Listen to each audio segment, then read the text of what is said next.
You're listening to the November 4th, 2015 reading of Blossom Goodchild's channeling with the Federation of Light. So, I tuned in to do a channeling with you and nodded off for 40 minutes instead. Let's try again, shall we? I've been reading some very intricate material regarding this illusion and oneness. I mean, should I even put etc. on the end of that sentence? It does blow the head off. Yet I do feel somewhere within me it makes sense, although I can't at this point make any sense of it at all. Should we travel down this road today, or should I go back to sleep? And isn't that, dearest Blossom, exactly what you already are, even though you are awake? Yep. I think I'll go back to sleep. Pray continue.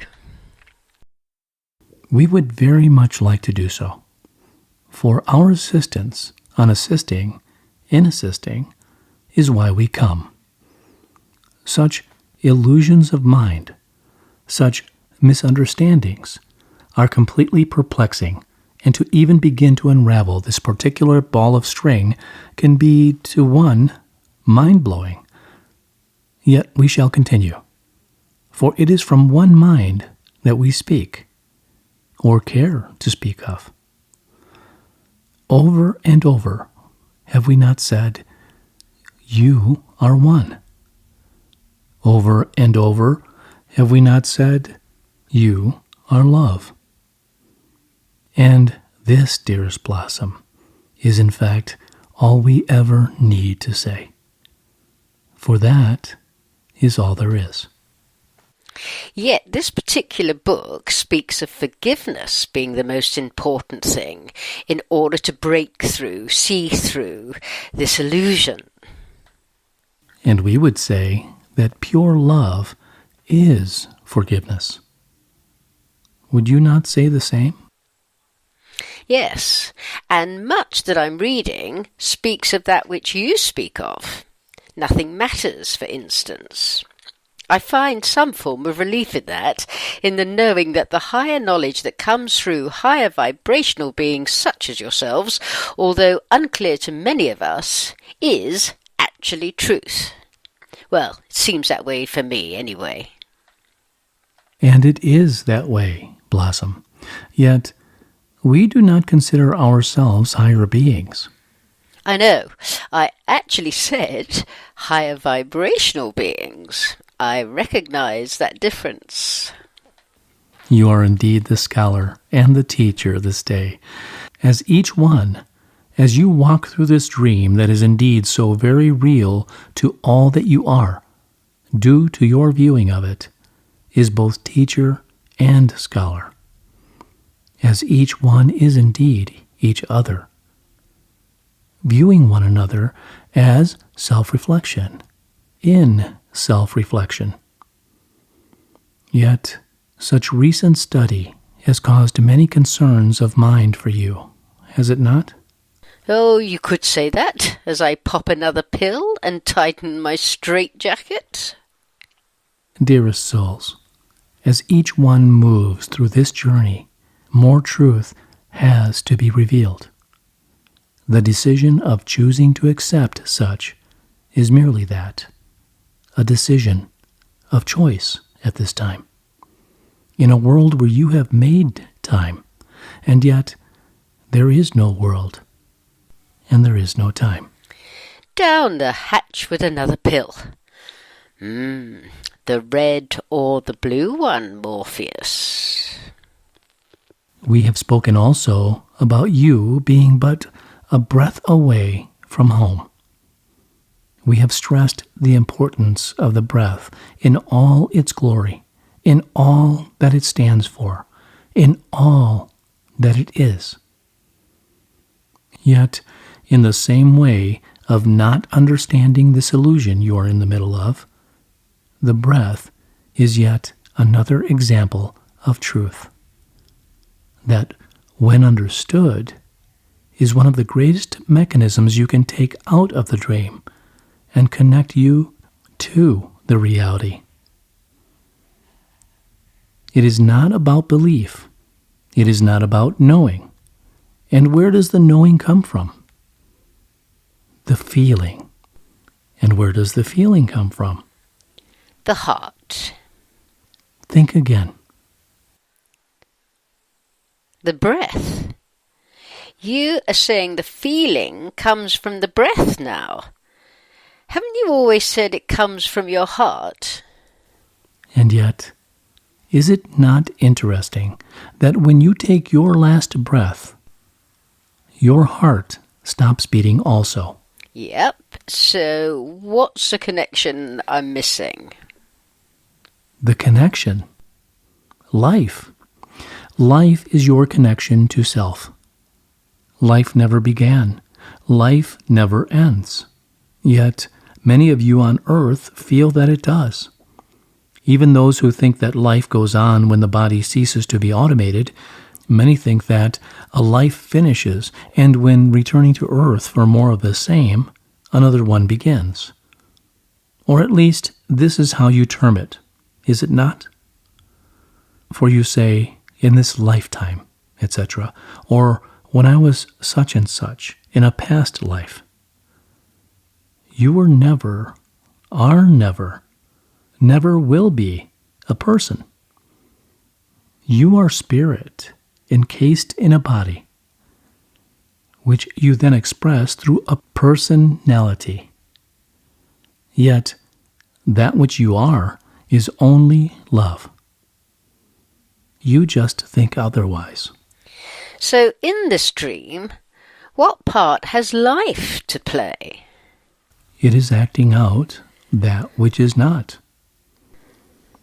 Oh, let's pop another one just for the fun of it. Why? Because it is trying to be something, to make sense of itself. Because within the illusion, it feels it has to be something, somebody. Why? As we say again, to make sense of itself, to prove itself, to itself.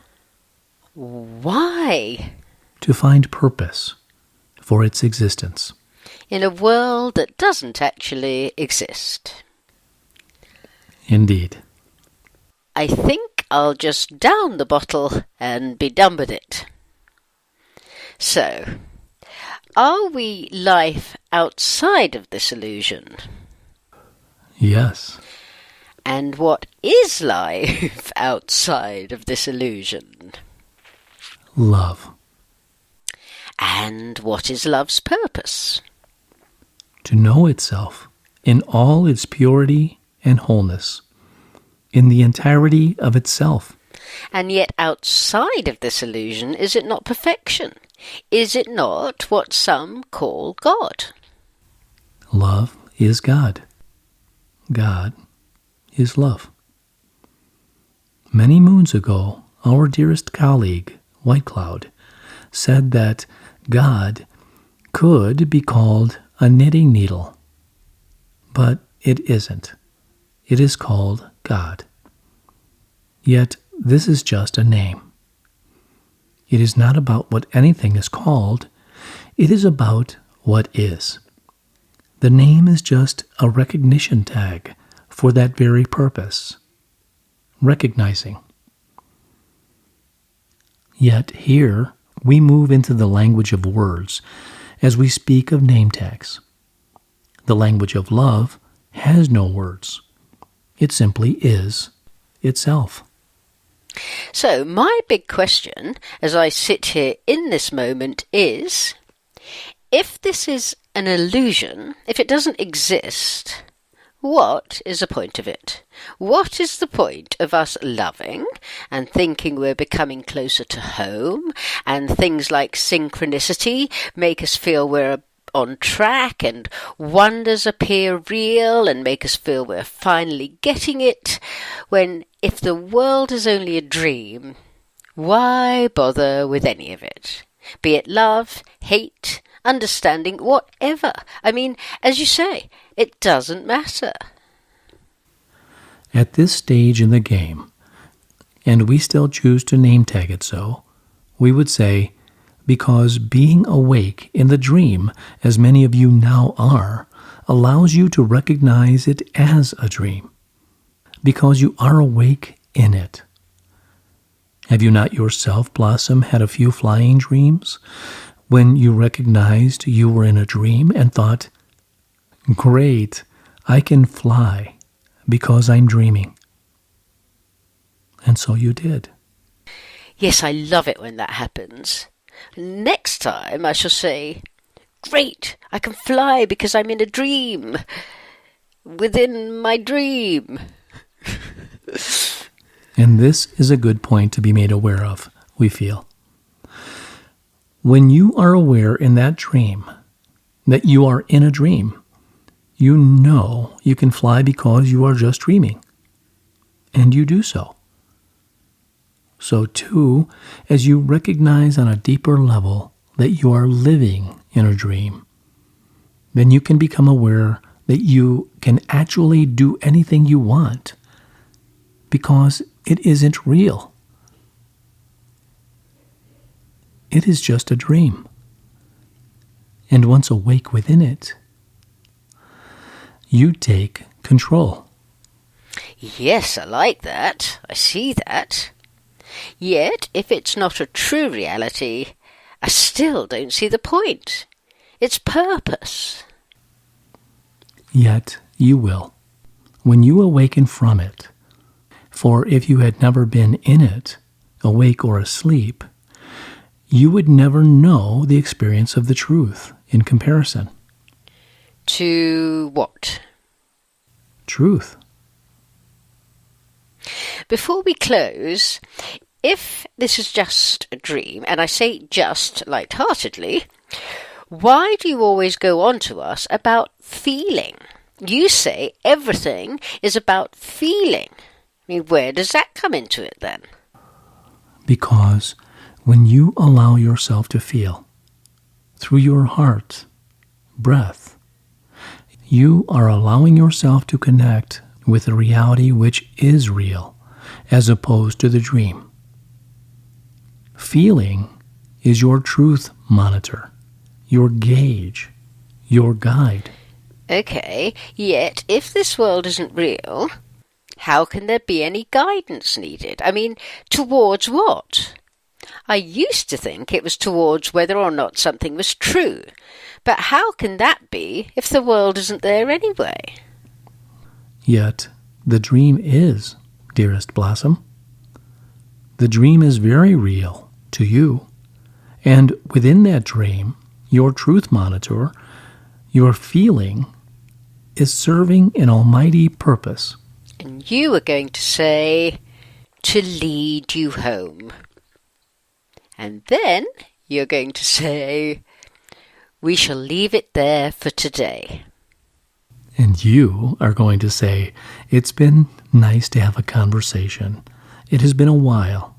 And then you are going to say, in love and thanks. And you are going to say,